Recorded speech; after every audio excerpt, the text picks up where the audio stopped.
Hi readers, welcome to Novels with Nat. It's time to do a wrap up for the month of May. So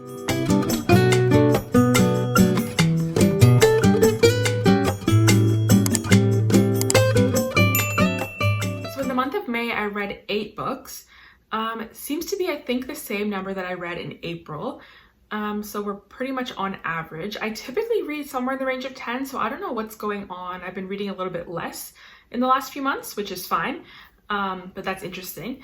I will say that I had a horrible reading month. I don't know about you guys or anyone else. How was your reading month in May? But I had a really hard time. I wasn't enjoying anything I was reading. I was giving everything pretty low ratings, which we'll get into in a minute. But I'm just really hoping that June is better than May. May was terrible. I'm excited for a lot of new releases coming out in June. So I'm hoping that they go well. But let's talk about the 8 books that I read this month. So as always, I want to start off with a little bit of statistics of my reading. It's always interesting for me to take a look at this. So first we can look at the genre breakdown. So pretty standard for me. 50% of the books that I read were thrillers and mysteries. I read a total of 4 of them. And then I read 2 sci-fis. So that was a quarter of my reading. Both sci-fis that I read were dystopians specifically. Then I read 1 horror book and 1 nonfiction book. So now if we look at the ratings, this is where it starts to look pretty bad. I would consider myself a pretty average rater. I'm not super strict, but I'm also not super lenient. I think I'm pretty much down the middle. So this month I had 1 1-star, which is very rare for me. I think last year I had a total of 3 1-stars out of the 140 that I read. So it's not that I give 1-stars lightly. It has to really be, in my opinion, an awful book to get a 1-star. Then I had 3 2-stars, which is also a lot for me. I typically would have like maybe 1 2-star in a month. So to have 3 is a lot. Then I had 1 3-star, I had 2 4-stars, and I had 1 4.5-star. So this month I had 0 5-stars, which is also a bit odd for me. I usually will find at least 1 5-star every month, but I had none this month. So that's the ratings.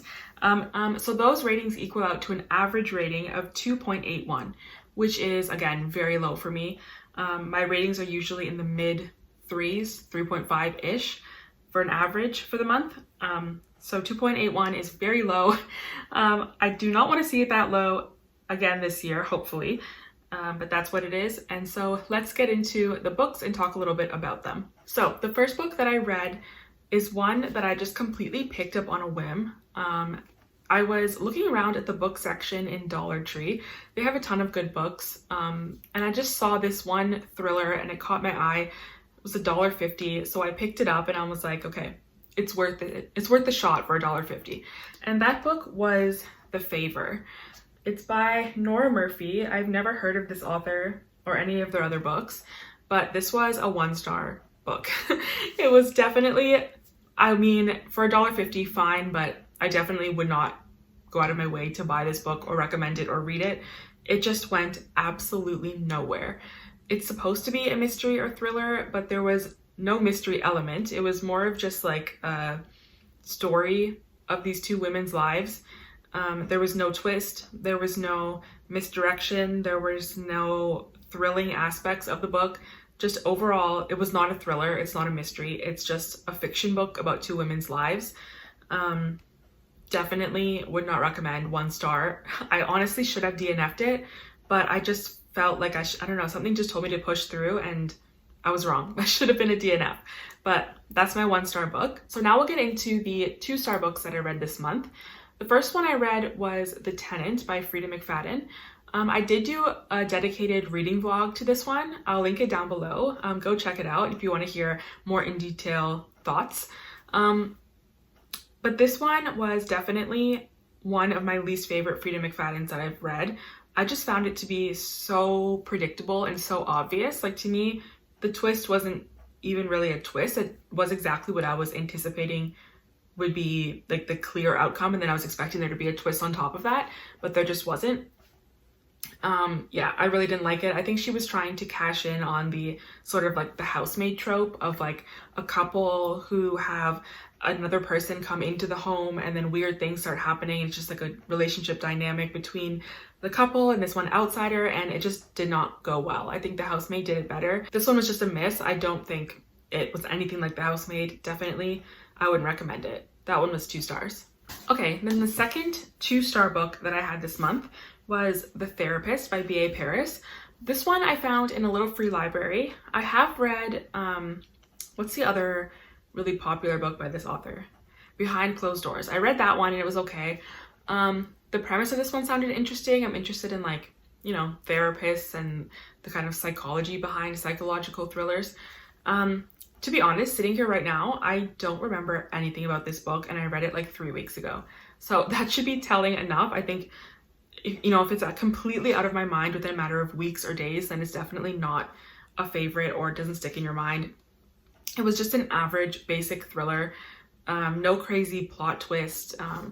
Just a basic 2-star. Wouldn't recommend it. And then the last 2-star book that I had this month was one that I was really disappointed in. It was called The School for Good Mothers. This one I picked up at a thrift store. I read the premise of this one and I had such high hopes for it. It sounded so interesting, so cool. This is one of the sci-fi / dystopian stories, but it's one of those cases where the premise sounds so good, but then the delivery is just subpar and it just kind of ruins the whole thing. I think it had so much potential, but it just fell flat for me. This book is kind of following, it's sort of like a Big Brother style government institution where they send parents who have failed for whatever reason, and they try to teach them how to be good parents, and then they'll decide whether they kind of reconnect with their children and or not. And yeah, again, this story, it just went nowhere. It was so boring. It was really dragged in the middle. There was no character connection for me. And I'm really sad because the story idea I think was really cool, but I just didn't enjoy it. So this one was 2 stars. Okay, now we're getting to the one 3-star book that I had this month, and that is Misery by Stephen King. I also did a dedicated reading vlog to this one, which I will also link down below. I was also disappointed in this one. I feel like this is a lot of people's favorite Stephen King book. For me, it just fell flat. It just didn't compare at all for me to Pet Sematary. That one is my favorite Stephen King. I liked it a lot more than this one. I also really enjoyed Billy Summers a lot more than this one. I think, again, it's the same concept for this, where the premise sounded so good and so interesting, and I thought I was gonna love it, but just the delivery, it just didn't hit for me. I think the main thing is that I find with Stephen King sometimes he can get a bit like rambly, and I know that's part of his style and that's what some people love about him, but I feel like this one was really a case of like too rambly. Like something really interesting would happen in the story and you'd be hooked, and then it's like, 20 pages of ramble and you just kind of lose interest, and then another cool thing would happen and then it's just go back into like waffling about nothing. And so I don't know, I just didn't hold my interest, but I liked the concept and I did really like the ending, so this one was 3 stars. Okay, and then I had 2 4-star books this month.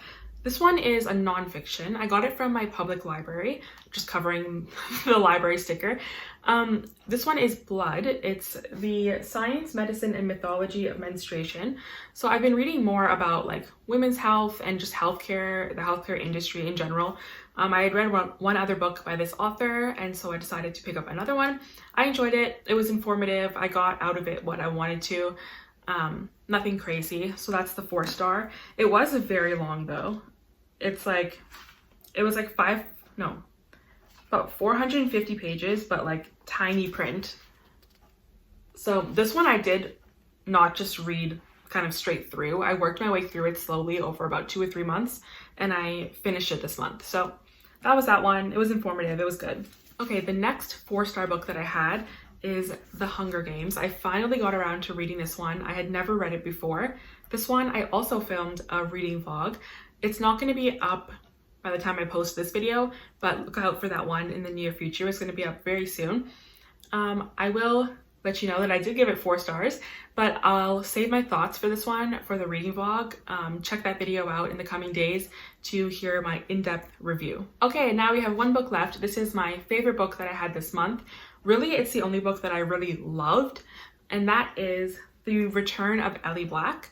This one I picked up on a whim. It wasn't on my TBR, but I had seen that I think this one was nominated in the Goodreads Choice Awards for last year. This one was just a really solid mystery. If you enjoy really heavy mysteries, a little bit less thriller and more mystery, this one might be good for you. This one does have a bit of a detective element. I know some people don't really enjoy detectives in their thrillers. So just be warned that this does have it, but I didn't think it was boring at all. I was really interested in the mystery and the story of it all the way through. The only reason that I gave it 4.5 and not 5 is because the ending just fell a little bit short for me. I was just super invested all the way through, and I just felt like the conclusion of the story wasn't very satisfying, so I decided to land on 4.5, but I still would 100% recommend this one. It was a really good book. Okay, so that is all 8 books that I read in the month of May.